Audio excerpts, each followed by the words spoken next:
I will sing of your love and justice. To you, Lord, I will sing praise. I will be careful to lead a blameless life. When will you come to me?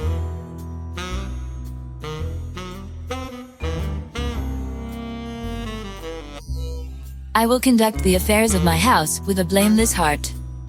I will not look with approval on anything that is vile.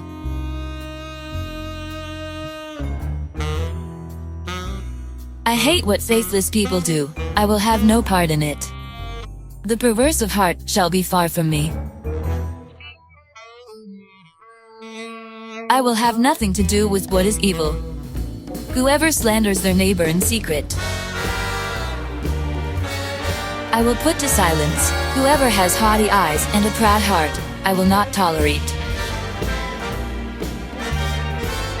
My eyes will be on the faithful in the land, that they may dwell with me. The one whose walk is blameless will minister to me. No one who practices deceit will dwell in my house. No one who speaks falsely will stand in my presence. Every morning I will put to silence all the wicked in the land. I will cut off every evildoer from the city of the Lord.